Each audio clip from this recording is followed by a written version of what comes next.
All right. So you want to hear a story about the Fateless, do you? Well, we'll go with Theo. Arguably the craziest of the three, though for different reasons than others. He's an outsider, kind of like me in just about every sense of the word, except for not quite as far outside from Tillendor.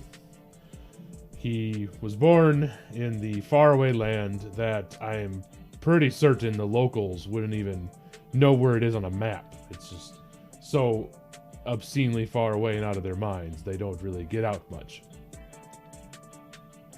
But he was born in old settlement of Oldhelm over in Kisira. Was born over there, lived as an orphan. Don't know when that happened, but that's what I've heard and been told.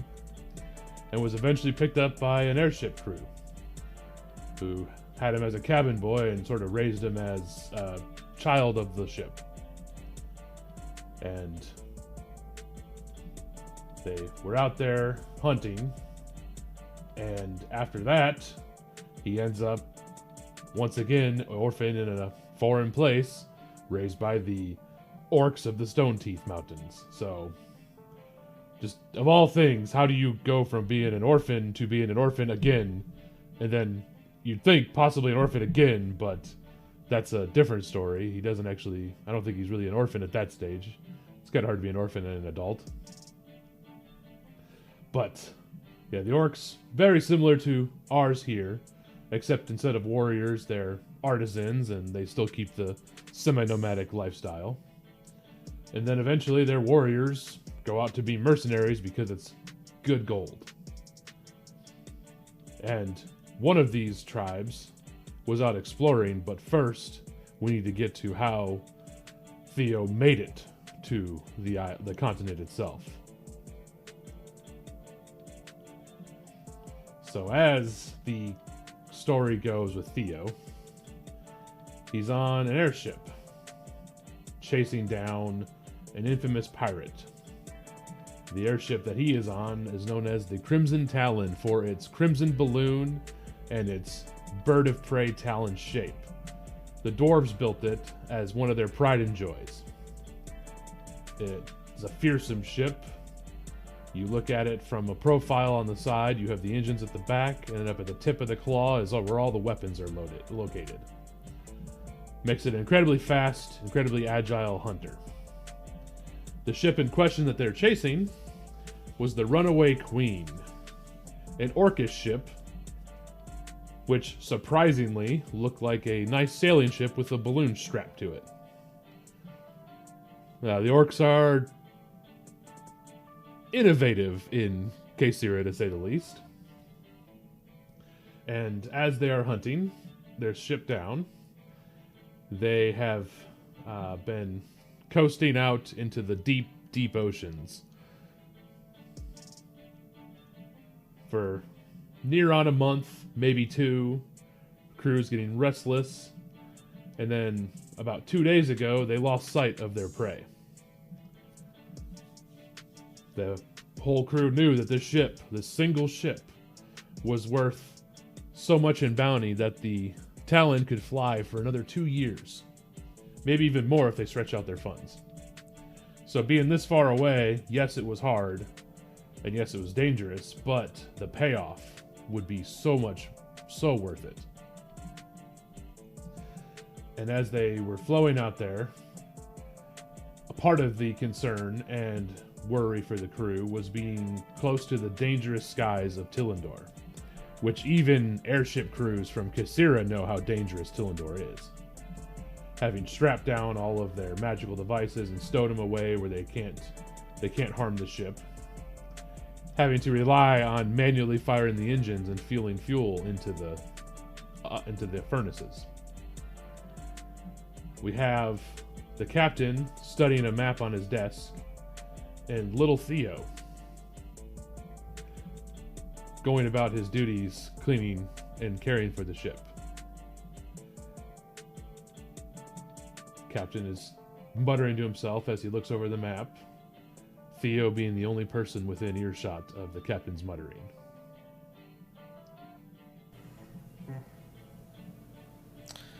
I mean, Theo would look up, and the one thing, no matter what is going on, it's always gonna be a constant with Theo, is this solid black, almost silk-like scarf that he always wears.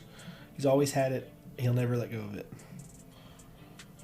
His ratty clothes. He kind of turns towards the captain.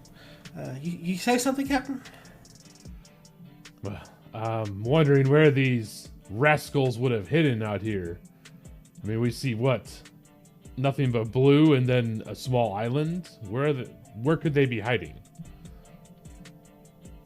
And he's furiously flipping through maps and different charts of the area, which, because of the nature of Tillendor, are heavily obscured. So, there's only partial outlines of some islands and partial features of towns that were seen from a distance.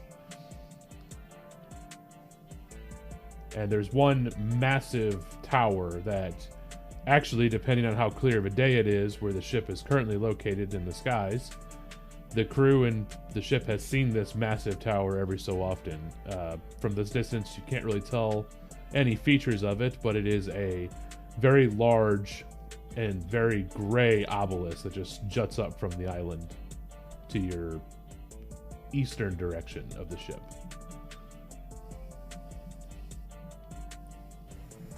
Well, they are orcs. They do tend to be smarter than the average bandit. That is definitely true. They do have a good game of hiding. Very skillful in that. Also far more clever than I think most people give them credit for.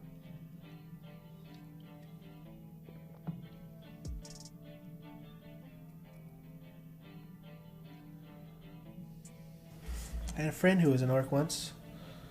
I say once, he kind of made the local wizard mad. I don't know what happened to him after that.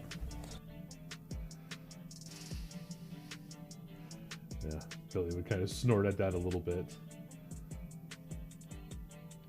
Well, I don't know about any orcs that would have come afoul of wizards, though. Wizards are ones you don't want to be afoul of. We'll definitely say that.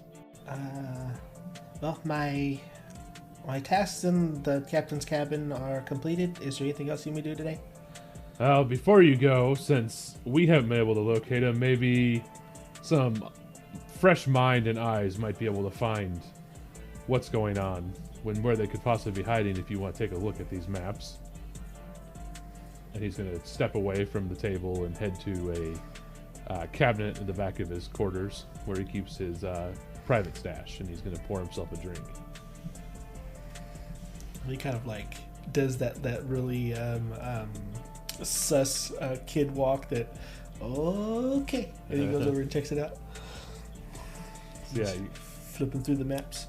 So the maps that he has here are of, it's kind of shaped almost like, the best way you could probably think of it would be like a turkey leg of this island. And there's a rough map that shows there's some kind of settlement on the southern end of the island. And there's some sort of tower that has been spotted, and there's a couple bays.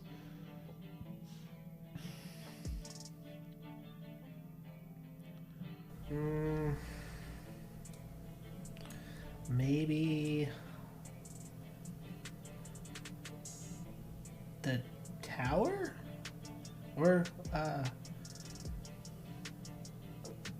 maybe they're in the water. That would be a sneaky place to hide a ship if you just dropped into the water and stowed the balloon. I don't know if their vessels can sail. I don't know if they're watertight. There's only one way to find out. Well, we want to be careful how close we get. We don't want to end up stranded out here. One wrong move and everything could go up in flames, as it were. Yeah, we wouldn't want that. Strokes his scarf a couple times. I don't like flames. Yeah, I'm not a particular fan of them myself. But if they're hiding in the waters, he's going to step over and start looking over the map. they're hiding in the water, then maybe that bay would be a spot to hide a ship. So he'll pull out the. It's a really old, for anybody who's familiar with airships, incredibly old, antiquated technology nobody ever uses anymore. Essentially, it's a microphone on a cable that goes up to the helm. He pulls this off and he calls up to the helm, and you hear a very tinny voice come back through the line, asking what are the captain's orders. The captain says, let's head up north and kind of hug around the island a little bit. I want to check out the bay. And then you hear back, aye aye captain, and the ship will kind of turn and twist, and you kind of feel that shifting equilibrium as the whole vessel kind of tilts to the side to start moving around the island. It's nothing that Theo is unaccustomed to. Been on the ship for 2 years. I don't think it bothers him anymore. And the captain will be like, all right, well, I figure you have some other duties, or go get some food. Proxon said he was making stew. Captain just kind of groans a little bit. I think that's a message saying that we're almost out of rations. But if you put enough orange juice and salt in it, it's fine. Well, if we all did that, we'd run out of salt too. Run along. He does a little kid run. Takes off for food. So the Talon has... The hallways are a little bit stout for those who are not of a dwarven sort of build and descent. A little bit short in the passageways. A lot of the doorways are a little short. I think even Theo, with how much he's grown, is probably a little bit too tall for some of the doorways. That is a fact. He probably ducks down a couple under. Oh man, Broxton's in half work. Oh god. Poor guy. Broxton gets to his he gets to his kitchen. That's where he stays. But while you're on your way down to the kitchens there and to the mess hall, you hear the bells ringing up on deck, meaning the prey has been spotted.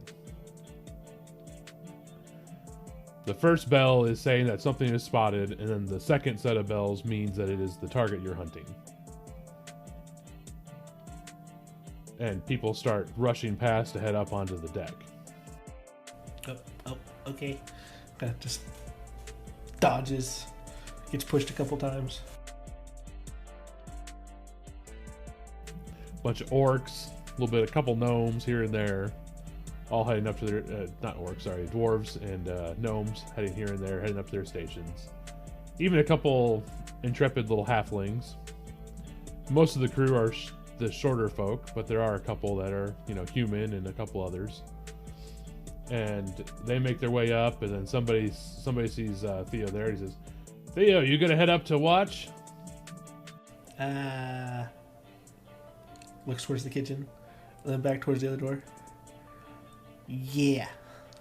Why not?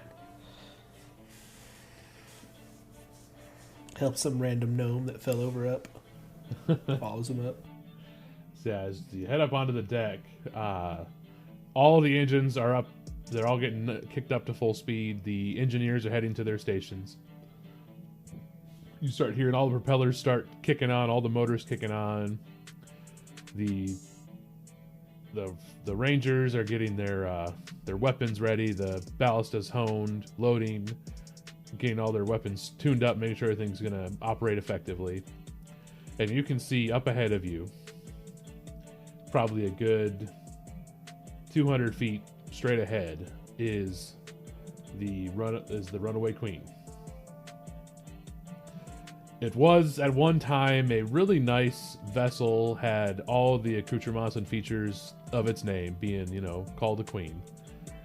It has big, beautiful windows in it, and this beautiful dark wood, and this immaculate design on the balloon that at one time was rumored to be an art piece in and of itself. But today, if you were to look at it, it's full of patches, it's full of Mars. A bunch of the windows have been either taken out, filled in, or filled up with weapons. The vessel looks now more like a ragtag vessel rather than an exquisite vessel worthy of its name. You know, at least it flies. And as the Talon starts to accelerate to chase, the Queen also accelerates to run, and the chase is on. These vessels, the Queen makes the Talon is faster than the Queen. It's made for speed, but the Queen is much more agile in its turns and is able to, whenever the Talon gets close and starts taking shots, the Queen is able to get out of the way and dodge. So the affair takes off. You have a couple minstrels on the deck that start playing music to get everybody up and ready. Hoops and hollers, the different gunners start, razzing each other. When one fires and misses, another gunner will laugh at them and praise their great shot, and a little bit of camaraderie as they're chasing down this pirate.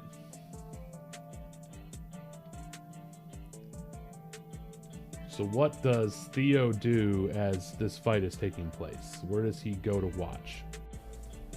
So I think back near the helm, there'd be like a little bench thing where the captain would typically sit to go over the maps up on deck when it's nice outside. He's going to sit over there and look over the back edge of the ship, because he likes watching the water move past underneath. So yeah, the water is moving past at a breakneck pace. You actually see a couple little bits of different aquatic creatures kind of surfacing and doing their usual stuff at the water. A couple that you've never seen before, a few that have almost like a glow to them.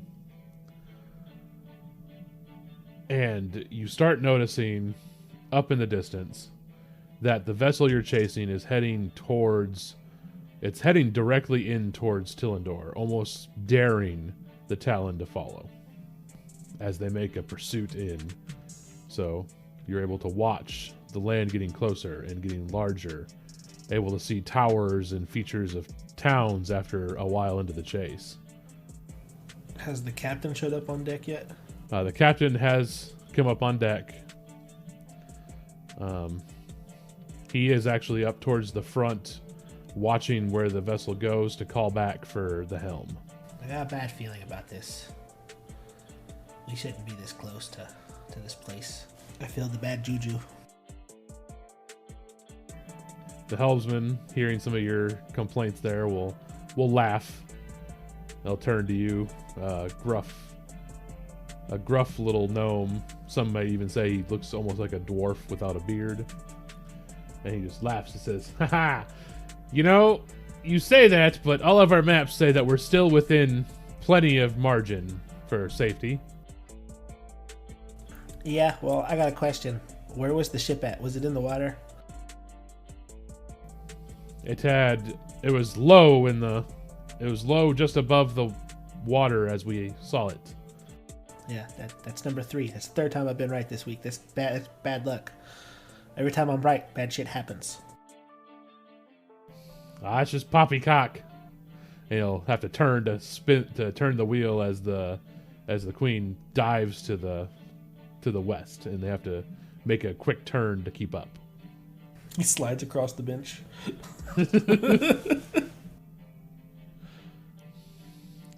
And one of the gunners gets a good shot with the ballista as they do the dive, and they manage to strike one of the engines on the Queen. There's a nice spark as the engine smokes a little bit.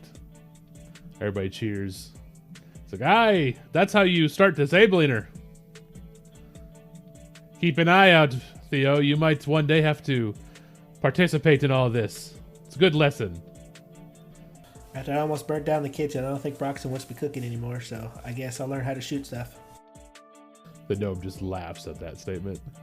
And as they go, you do keep seeing the coastline is just out at the edge of kind of the sight range. It starts getting a little bit closer. You actually do see forest now instead of just the green blur up ahead.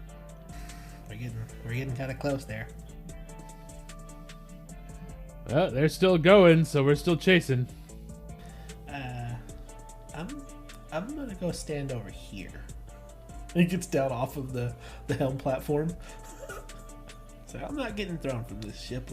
I'm going down here.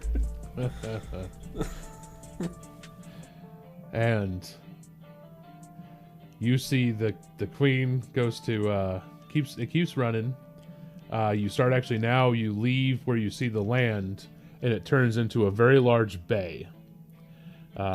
You can see the other landmass on the far side of the bay, and the landmass that you're passing. And as the queen makes a dive, one of the gunners takes a shot, catches another one of the engines, and you see the engine completely cut out on the queen.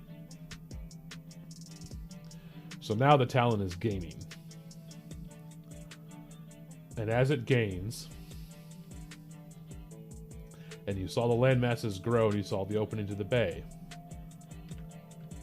very suddenly, the queen explodes in a rain of sparks and showers of splinters and metal back at the Talon. Without even thinking about it, ha! I told you. And you notice the helmsman is no longer among the living. Shit. As a large chunk of metal came off the ship, pinning the wheel and the helmsman together so the ship can no longer steer. And it's heading directly to the landmass. I think Theo's going to yell towards the captain, "Captain! The helmsman's down!" So he's going to turn and see, and then they're going to start moving towards the helm to try to get this situation fixed. And as they pull up, they start getting him off of there. They start getting the helm back under control. Give me a perception check. Perception. Oh man, little Theo gets to roll the dice. Little Theo gets to roll a dice. All the dice. My perception modifier. That'll be a dirty 20. Dirty 20. So you spot, as they're trying to get this taken care of, and a couple others are trying to, some of the engineers are trying to fix some of the engines and the rudders and everything. You notice that there is some sparkling lights down in the hold. Oh, that's not good. They are the color of the magical lighting that is used back when you're closer to Kasira. Shit. And then you start to see smoke coming from the hold. Everyone, the hold is compromised. So now the crew starts to scramble, trying to get that taken care of. And as they turn to start using the fire suppression devices, the hold explodes as one of those magical lights must have hit the flux area for the magical chaos and exploded. And there is just a plume of this whitish blue light that comes up out of the hatch doorway in the middle of the vessel. And flame spreads around, and it starts burning some of the ropes that are attached to the balloon. Shit. He's gonna start getting those water buckets and splashing water on that shit. Okay, so we'll go with Could be an athletics to see how well you can keep up having to throw water and move that stuff. Trying to run around on the ship. Let's see, I think I'm good at athletics if I can find that page here.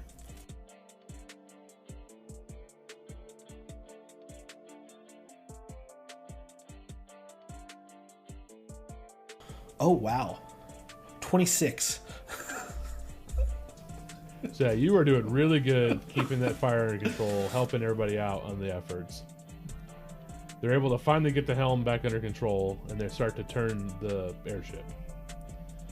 And one of the engineers would come up on deck and start. He'd go right for the abandoned ship bells and start ringing them. And he's yelling over the din of all the chaos. You just barely hear this voice yelling that the fuel lines are close to the flames. So different sailors are starting to grab the fall devices, and they start strapping them on. The captain will grab Theo in the middle of his fire suppression efforts and hand him one of the harnesses and say, "Put this on. You don't want to be on here when this goes up." But this one's yours. "Put it on." And he turns you around and starts putting it on your back to strap you in. And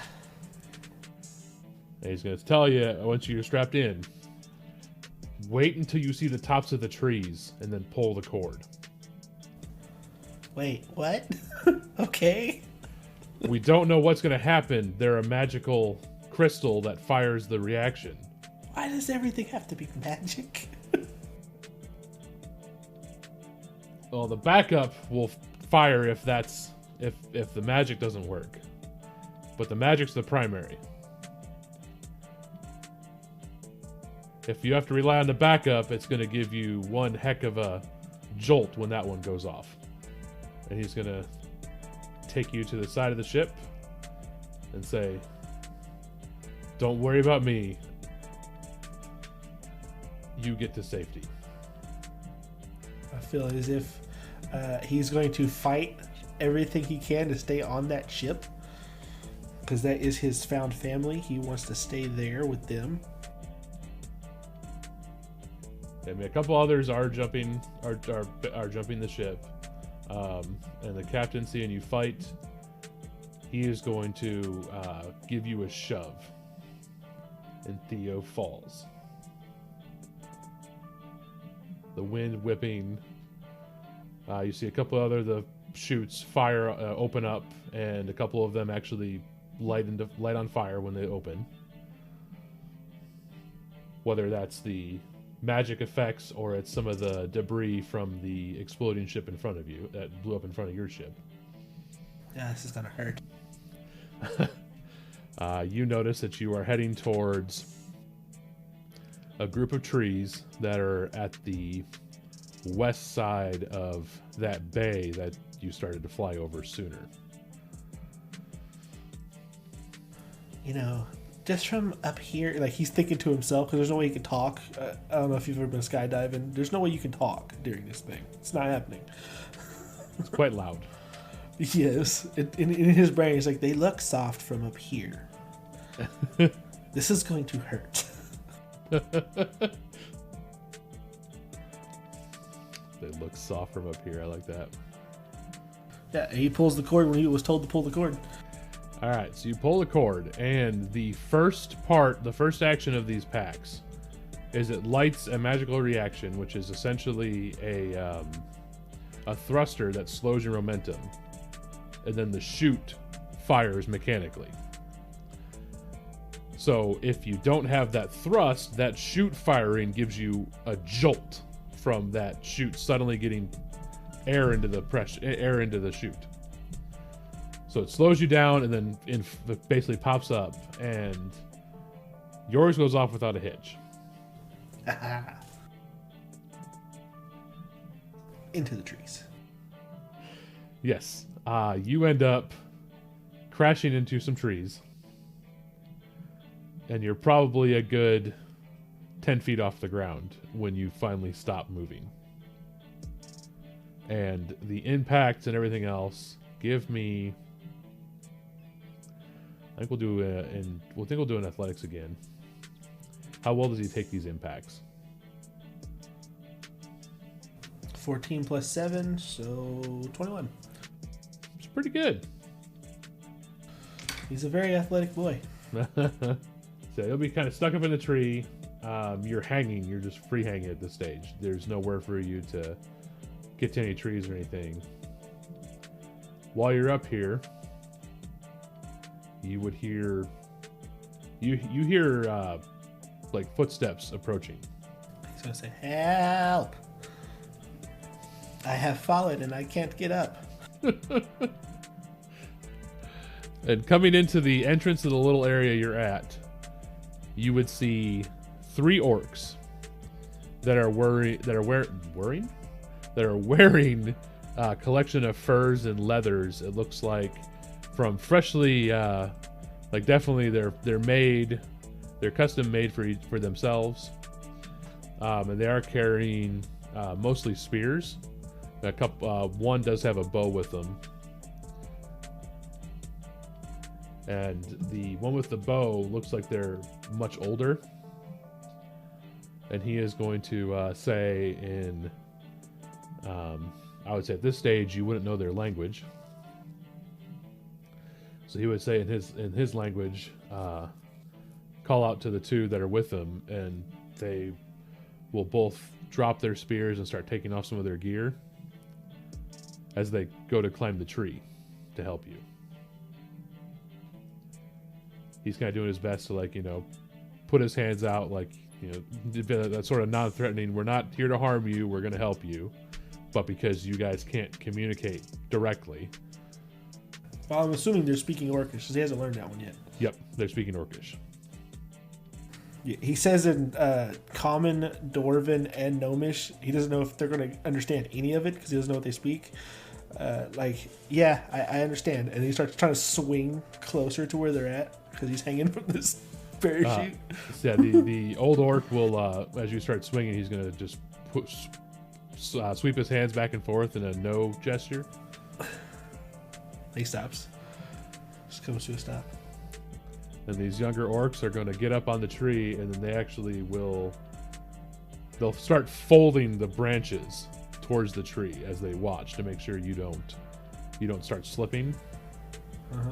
And one is going to, as they start folding that branch, they're going to pull out a small grappling hook, and they're going to kind of throw it and wrap it around the cord, so in case you fall, they have you. And they'll fold the tree in so you can get to the tree, and then... That's a nice way to do that. Innovative. He's talking to him. You don't understand a word he says, but he's talking to him. So yeah, they'll bring you to the tree, and then they'll set you down. You'll be able to climb down from the tree after they cut you free of your pack. And one of the younger orcs, when you get down to the ground, he will say in its very broken common, "You come with us. We have food." Oh, food. Okay. Did any? He says it a little bit slower since they're speaking broken common. Did any ship fall from sky? Not that we saw. Looked like others fell in water. Not good. I would assume. And it's not really that they are speaking like a common that's just not this. It's almost as if you're speaking, for our world sense. If, an American is speaking to like a British person, we have relatively the same language. Same language, different dialects. Yes. So some words don't quite match up properly, and others are a little bit others are close, but kind of like that sort of thing.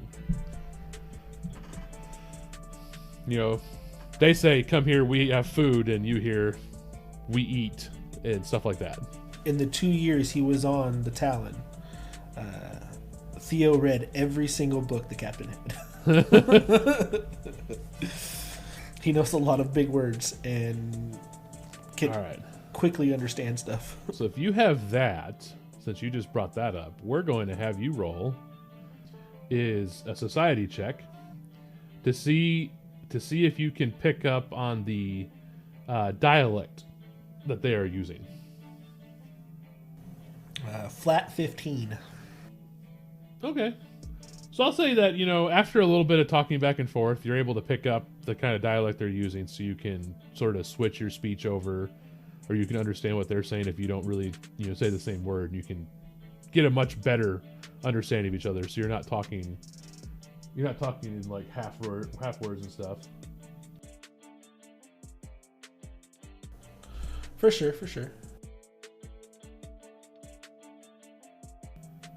And they'll kind of talk to you at the camp, and they'll say, a few did manage to fall into the water.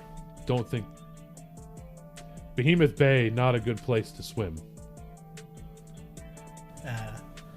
Well, I'm not so worried about Mr. Broxton, as I don't think even a dragon could kill him. That man's violent. What race did you end up making, Captain Billy? I made him a dwarf. However, Captain Billy, I don't think he can actually swim. Man in a dwarven man who does the short thing, in a black sailor's outfit with a big black hat. So the orcs will they'll talk to each other in their language, and you'll notice as you're sitting here eventually get back to their camp, a few more of their people kind of make their way to the camp, and they start kind of asking each other, who saw what and who was near the bay, and they'll come up with the one will come back up and say, we saw a couple dwarves in bay, not one that you describe. Well, maybe I'll see him again one day. It is life. Mama said shit happens. We will take you to our camp, our actual main camp, if you want to, or we can take you to a city if you would rather. I'll follow you guys. You seem friendly enough. He'll just kind of grin a little bit. He'll look at the old orc that's with him, and he'll point to the old orc, and he'll basically point to the old orc and say, Ovak Dal, he will be your mentor. Name's Theodore. And the orc he'll grin and say, wow, welcome, Theodore. My name is, you would probably refer to me as Grok in your language. It's a pleasure to meet you, Grok. And he'll introduce the other orcs at the camp. Kind of, who each one is and sort of what they do. And you're going to kind of hear that all these different people here, a few of them are just hunters and warriors. Ovak is a stonecutter. And then another one of the older orcs here is he's a metalsmith. So Ovak and the older, I keep saying dwarf, the older orc they work together to make jewelry to sell to the local towns. And they're down here hunting as the village needed some extra food, and this is the best forest to hunt in. And they say, you're lucky we were here, because otherwise it's a long walk to civilization. That's good to know. I don't particularly like walking all that much, but as my ship is probably gone, I have to do it a lot. He'll laugh and, well, You'll definitely learn to walk a lot when you live with us. Kind of slap you on the back as they eat and carry on. They'll kind of teach you a couple Orcish words as they're sitting there, and then we'll end up. So as you kind of learn a couple Orcish words, you have a good meal. You know, think about your crew, your found family that you now don't know where they are. You don't know how many made it out. As you sit with this new group, eating the meats from their hunt. Every now and then, he'll ask what each different thing is, and then regret asking.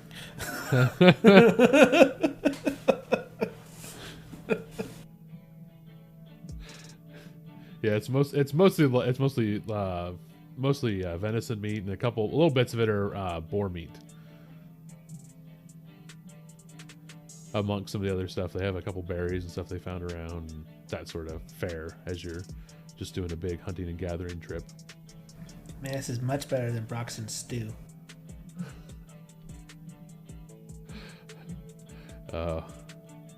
Broxton, if he still is alive, suddenly his ears are ringing. He doesn't know why.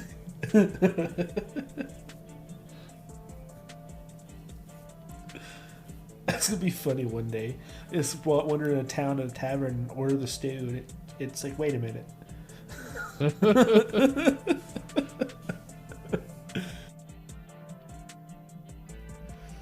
All right, so we will cut to. I believe I have in my notes 4 years, or was it 5 years? I remember how old Theo was when he was on the airship. When the airship went down, he is 10 years old. Okay, so it'd probably be about 5 to 6 years.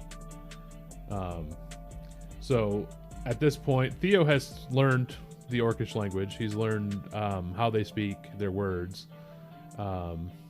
He's earned himself a new name. As the orcs, they do not call him Theo. They primarily call him the Skyfallen, which in the Orcish tongue is just, when it translates to the Orcish tongue, it's that he fell from the sky. Which probably frustrates him a little bit.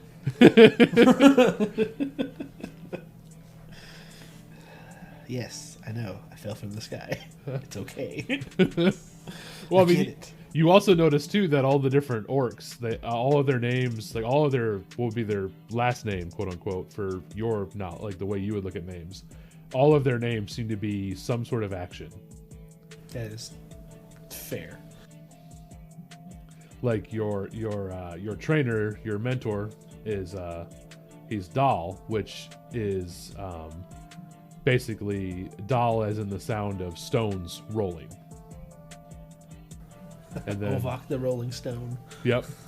Because he is the best stonesmith in the entire clan. So he has earned that title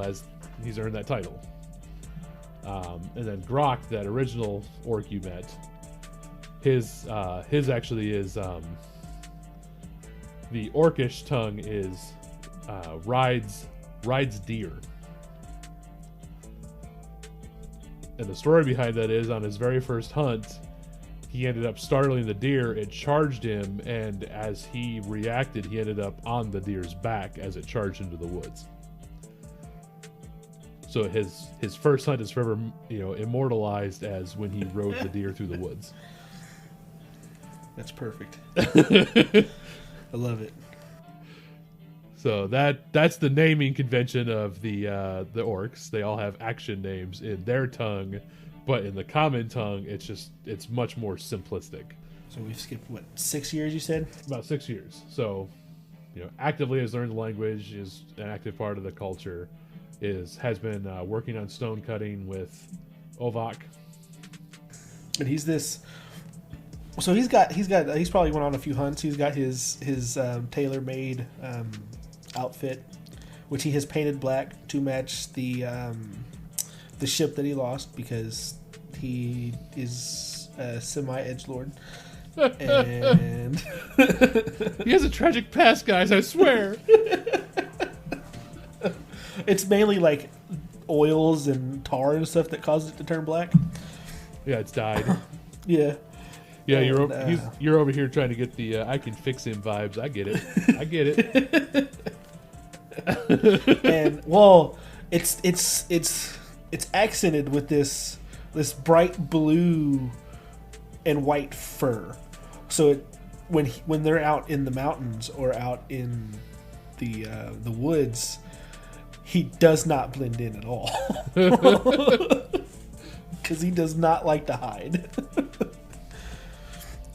The stealth score makes a lot more sense now.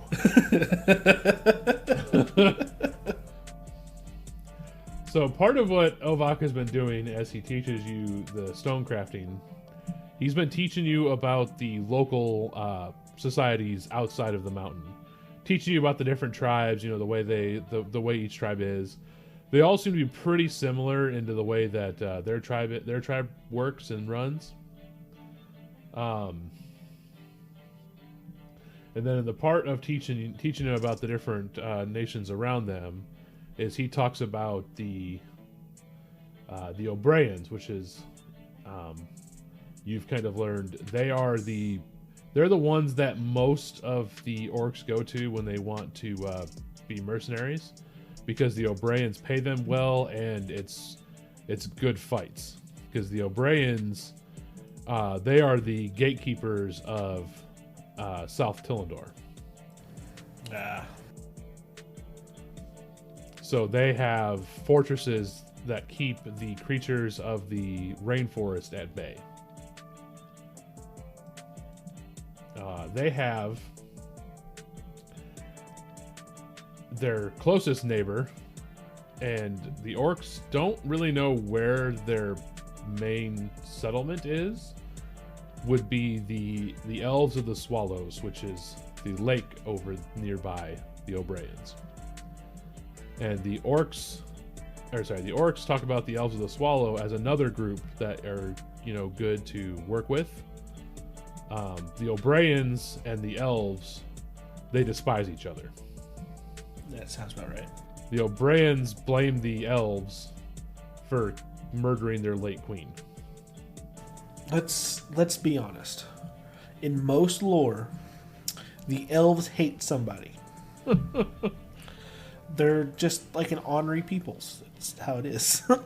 Well, and then he says the elves' reason for not liking the Obrayans is the Obrayans showed up and just started to build cities in elvish lands.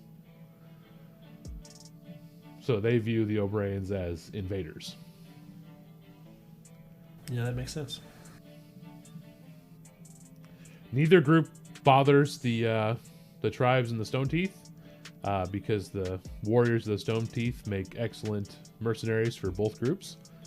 So the various fighting and blood feuds of the elves and the Obrayans are very lucrative for the Stone Teeth Mountains. The other neighbor is to the east in the deserts. They actually are the ones that are north of the bay where you crashed. The Larosi. The Larosi are led by desert elves. And the Obrayans, after not being able to find the Swallows elves, have since started to point their aggression toward to the Larosi because they are elves. So by extension, they are blamed for the death of the queen.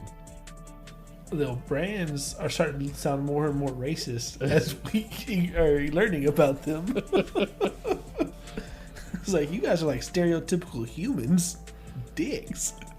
Well, I mean, they set up in a land, they were attacked, it's a long history of bad blood on both sides.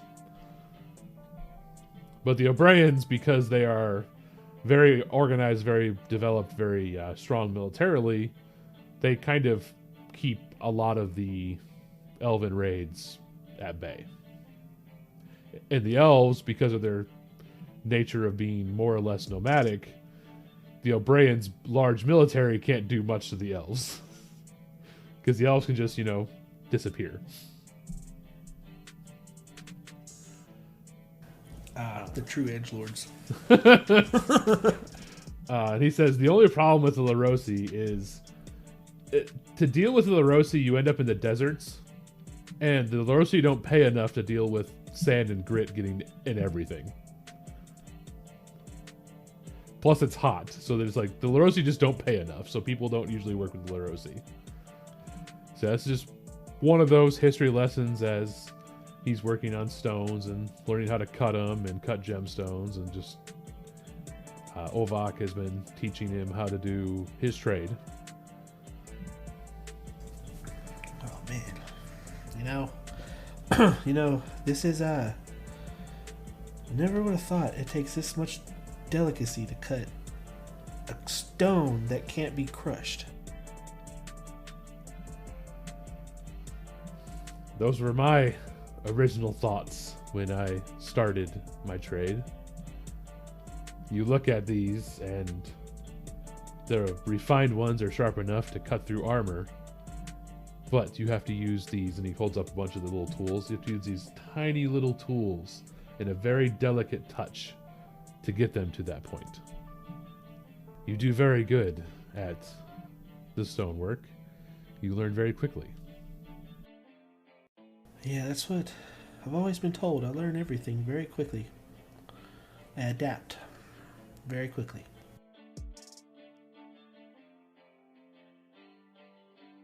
I like he's like looking at the different stones in front of him that he's been working on. I think of these ones here, I like orichalcum the most. You would pick the nice and strong. You would pick the edgiest of gems. I almost said obsidian, first of all. I was like, no, obsidian's more like glass than stone. Yeah, it's a lot more. It has to be more like glass. Plus, obsidian is volcanic, and there's no volcanoes in Stone Teeth. Also, orichalcum is very much tied in with orcs. So. Yes. Yeah. However, I really like marble. Marble is a good stone. The orichalcum is definitely much more unique to our crafting methods. I wonder if I can make a shield out of orichalcum. That'd probably be too heavy to be useful. That is very fair. To be that size. What if it was just inlaid with orichalcum? Almost like a setting on a ring or a necklace. That could work. You'd probably want to do it. He's kind of thinking about it. You'd probably want to do it more towards the center of the shield to give it more of a tougher core. Yeah. Maybe one of those kite shields that. And he goes off to spout off the name of the ironworker that I was never given, so he does. So I don't know. He would know. Maybe he could make a kite shield or a tortoiseshell shield. Those would be really good. We could definitely see if we could get one of those together to see how well it works, and maybe see how well it would sell. That'd be a tough shield. His voice cracks every now and then. He's like 16. He's a little spindly kid. He still hasn't grown into his armor yet. He's still spindly and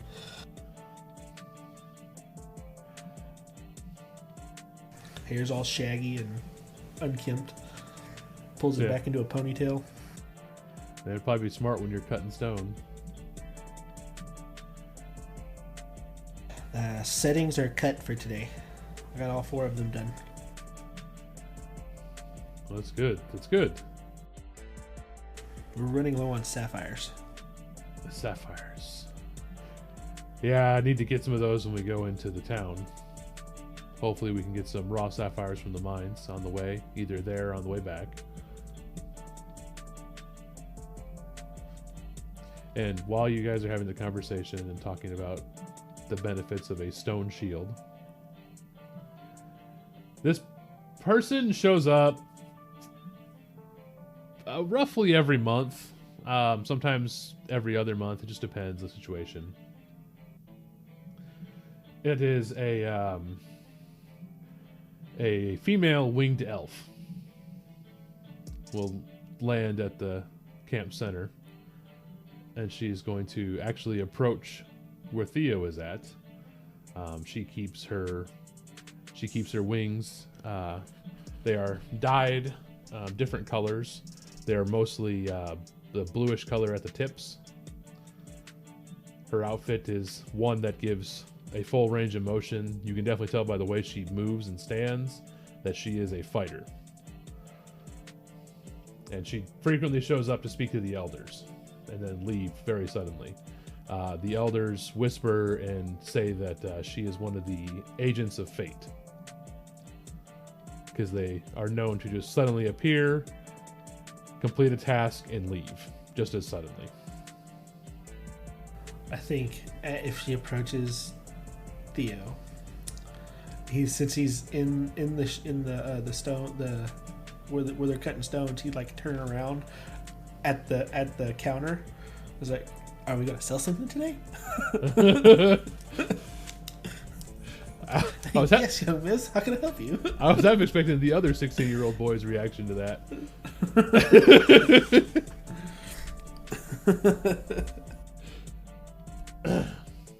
She would walk up and she says, "No, I am not here to partake in commerce. I do, however, have something that you need to commit to memory, young Theo."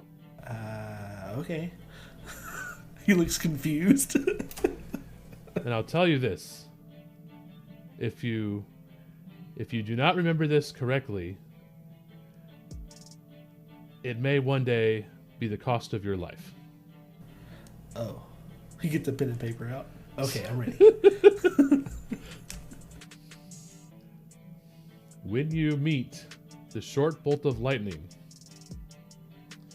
and the one who speaks to themselves, you will know it is time to approach the mural of the stormy night. Approach mural of stormy night. Mural. So I'll repeat it for you again. I got it. He was saying it in character. Mural of stormy night. She'll repeat it one more time. When you meet the short bolt of lightning and the one who speaks to themselves, know that it is time to approach the mural of the stormy night. Now remember, this could very well mean life or death in your future.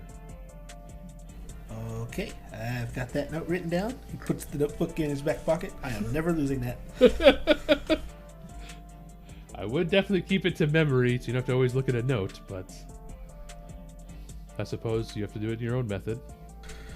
I'll memorize it later. It's fine.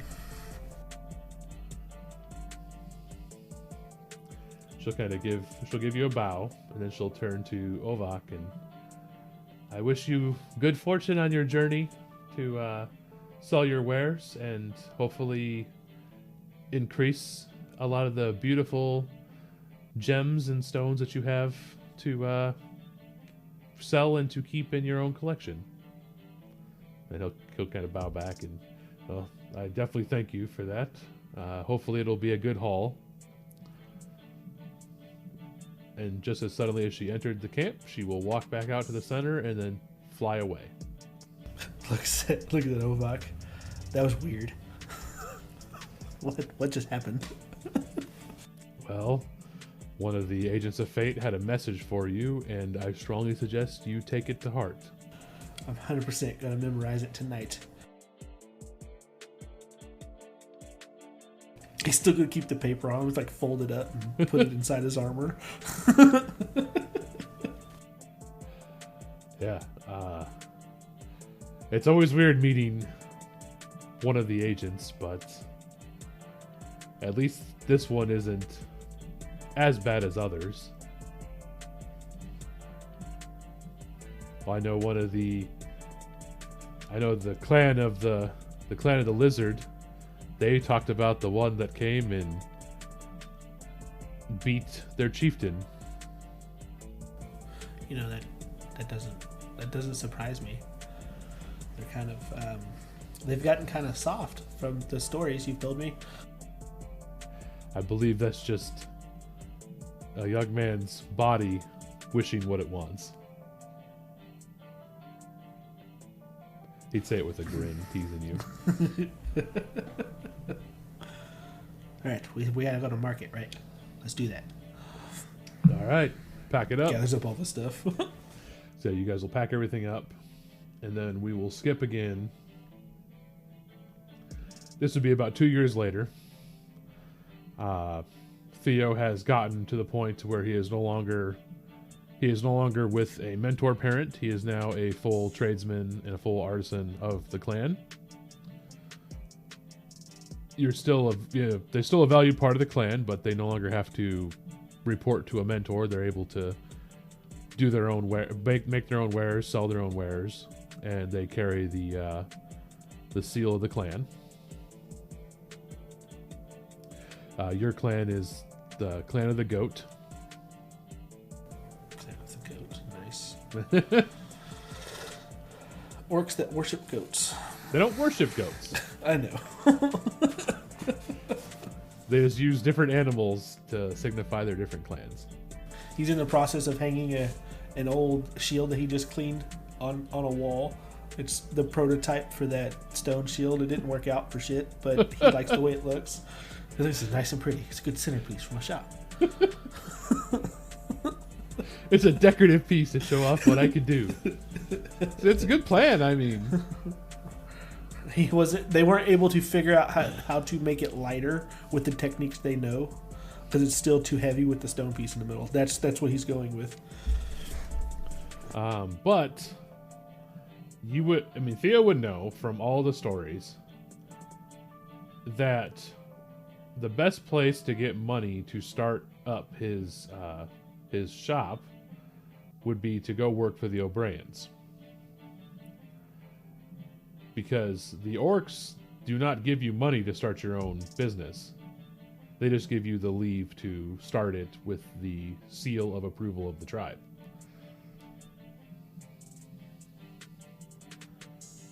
And the O'Briens are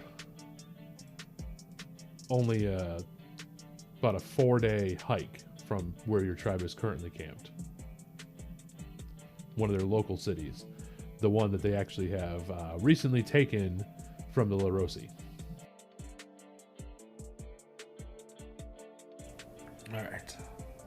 And at this point, he's no longer that super spindly 16-year-old.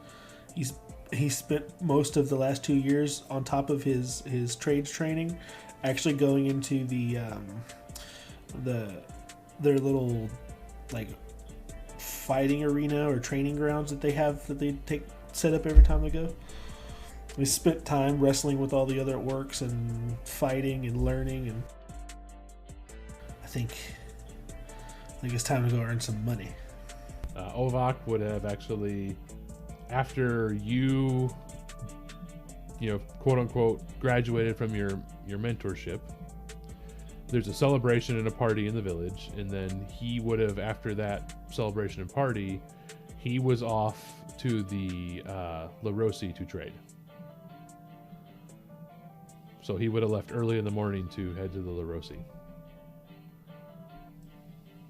All right, got my gear. Looks at the shield he just hung up. All right. Puts all his gear back on. All right, let's go. Let's do this. No looking back now. Let's do it. All right, so you set off. He's learned, since most of the mercenaries do come back, he's learned to not say goodbyes to people when they're leaving, or since it's his turn to leave, he won't say goodbye to them. He just says, "I'll be back." Yeah, and that's definitely the kind of emotion that they always give. They do believe that they will return. And the nice part is, too, that the tribe, whenever they will relocate as they follow game, they will pack up the members' belongings who are not currently with them, and they will move them with the tribe in the spirit that they will come back until they hear otherwise. So I'm going to say he hung that in Ovak's tent. the shield that Ovak always calls Theo's blunder. He'll figure out how to make it lighter.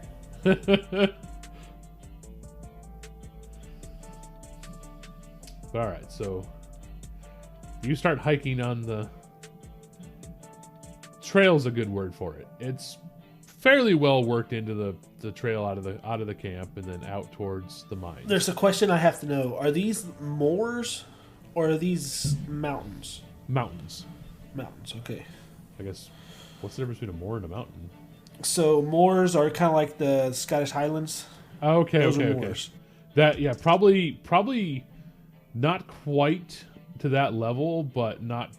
Think more like the Appalachian Mountains, where it's kind of that they're mountains, but they're also not like the Rockies. Super tall yet? Okay. These are lower mountains, and there is a fairly well worn trail from the camp down to the mine, and then the mine has a road that goes to the town of Iron Lake, or the city of Iron Lake, I guess would be the correct term. I think I don't know if he makes it to the mine before shit starts happening, but I think if he does, out of habit, as he's walking through it, he's looking for loose gems or stones that look interesting. Yeah, I would say you're able to get to the mine within a day, and then you get a little bit past the mine before nightfall.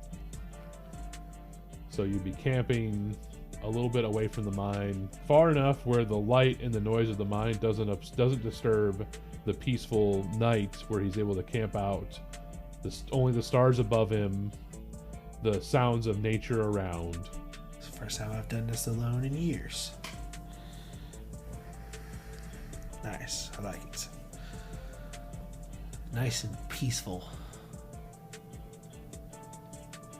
So that sets up his sleeping area. Maybe starts cooking some food. But he just does it's literally just a bedroll and a campfire.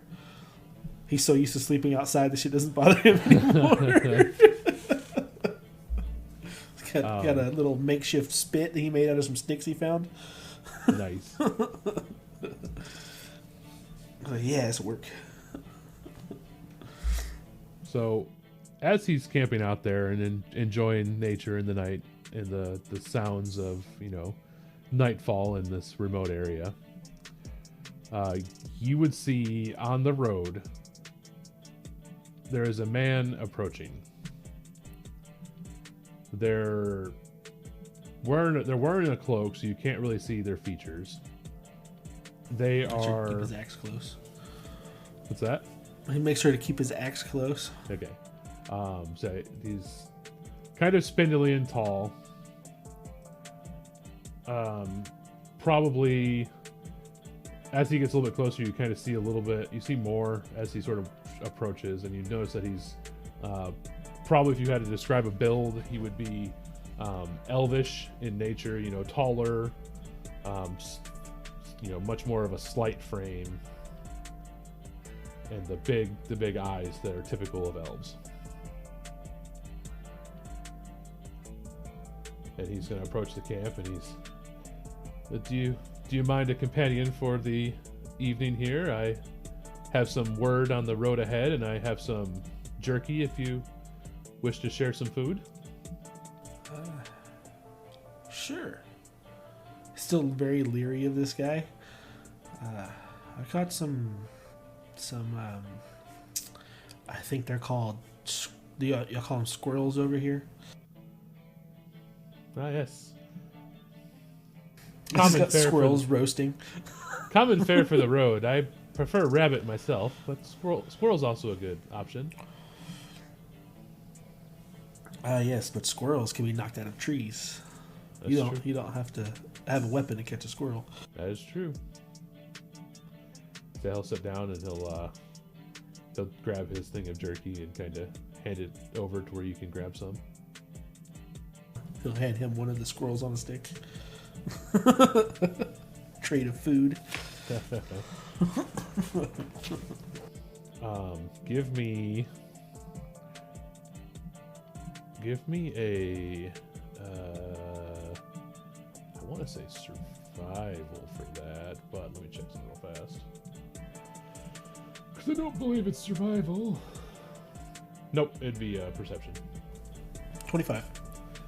So you'll notice when this elf approaches the camp, as he gets closer, you'll notice there's you feel this sort of feeling of like the hair on your arm sort of stands up a little bit, and you kind of feel your teeth sort of have a sort of like a vibration to them a little bit. Bad juju. You have on your travels with Ovak, you've come across plants that give the same sort of feelings. And He Ovak looks around for the plants. Ovak explained that the plants are you can grind them up into a poultice to amplify magic. You do not see any plants around that would be those kind of plants. What kind of jerky is this as he's chewing on it? Oh, it'd be some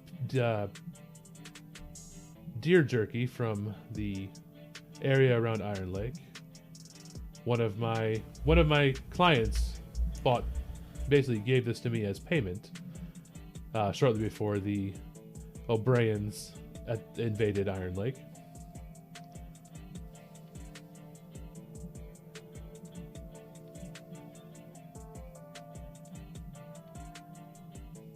Yeah, He's like very leery. He's like, I don't trust this guy. He kinda- Something's up here. He kind of looks at you. He'll smile a little bit. And he says, "Well, I mean, between that jerky and then the clothes on my back, this is all that I own after the O'Briens attacked." Yeah, sometimes it's the way of the world. I've lost 2 homes and several family members over the years. Shit happens. Like my mama always says, shit happens. Well, I had hoped to make my way through the Stone Teeth here, maybe make some trades with the orcs, and make my way out to the coast. I know the Larosi have some nice cities and settlements out there. I was trying to probably end up in either Sandreach, or I guess if push comes to shove, I could always go live out on coastside, kick my feet up on the coast, and enjoy the beach. You should be able to make it through the Stone Teeth pretty unharmed. Well, that's I good. think my tribe is the closest to the mines right now, so Which tribe would that be? the goats. Well, they always had a lot of really nice goods to trade. I always liked what was his name? Older orc.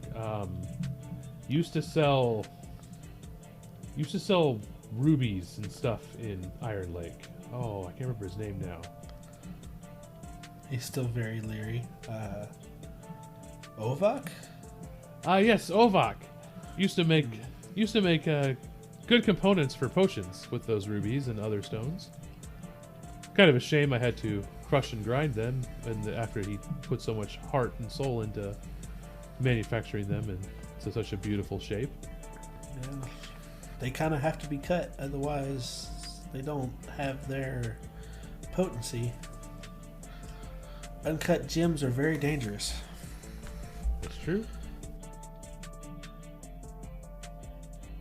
He was always a good person to trade with. I do hope that either one of the places I end up in, he still goes to sell, and I still can buy his wares. You should. He's old, but he's still there. Theo's not the most trusting person, but he also doesn't hide information from people if he has to. Like, I mean, this guy doesn't seem bad, but also looks can be deceiving. That's fair. That's fair.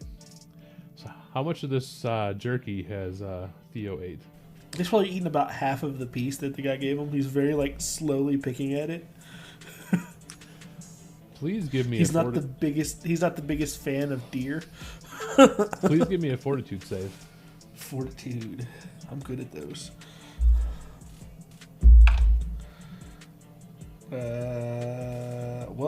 The dice say I'm not good at those. That's a 12. All right, so Theo, as you're talking to this elf, and he's sharing stories about Iron Lake, and he's seeming to be very friendly. He's not no threats have been shown, no aggressive moves have been made. You start to feel sleepy.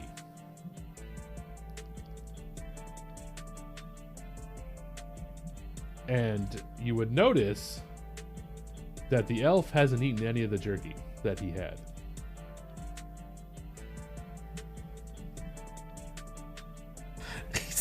He's just gonna say, "God damn it.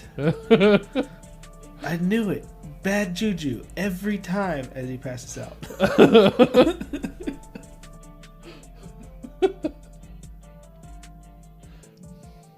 And right before he passes out, and the elf notices that he's starting to get woozy, you'll see the elf will pull from a pouch on his hip a mask, and he puts it on his face. And the mask covers and obscures his face entirely except for his eyes and a little bit where his mouth would be. And you would notice that on this mask that runs vertical from his forehead down to his chin, there is a pattern of like a woven material on this mask. And right before he passes out, the elf would say, "Well, the weaver would be pleased. I didn't have to use the components." And he'll whistle, and you'll hear footsteps emerge from the forest around as the world goes dark around Theo. Something that Theo has learned in all of the bad luck he's had over the years. When you get the feeling of bad juju, shit's gonna happen whether you fight it or not. So it's best not to fight it and waste your energy. I guess that's one way to look at life. It's like, it's gonna happen regardless of whether I fight back or not. So and we will leave Theo as he begins to come to. He's being carried through a dark stone building. There's torchlight kind of flickering on the walls as he's led through a doorway. And then he'll hear some voices speak. And then the door will open and he is thrown into a room before the door closes behind him. In this room,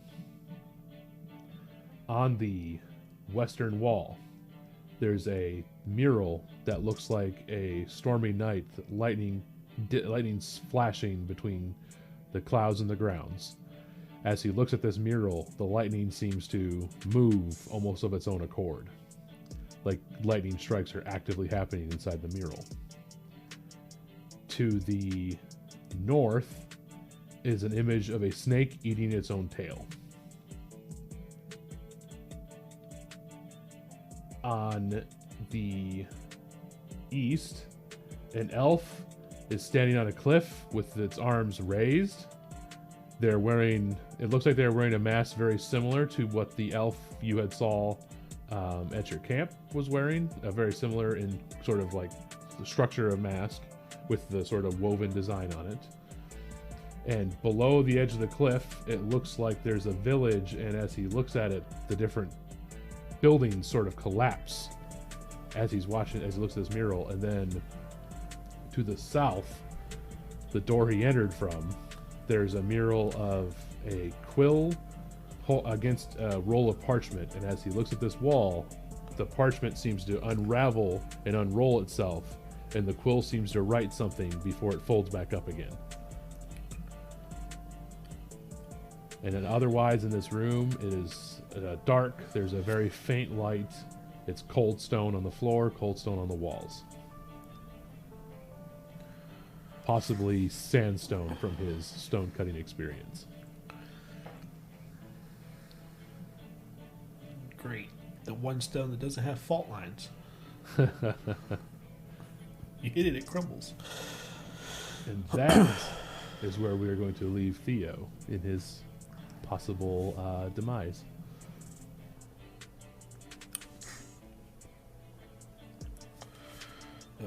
I think Theo. I'm assuming he doesn't have his armor on, or does he still have his armor on? No, Theo is been stripped down to just his clothes that he would have wore under his armor. All his gear is gone. His backpack is gone. Just like this contrary to what his armor looks like, it's like this brightly colored tunic and pants. He got his hair pulled up in a pony. He pulls his hair back into a ponytail as it ends. Motherfucker.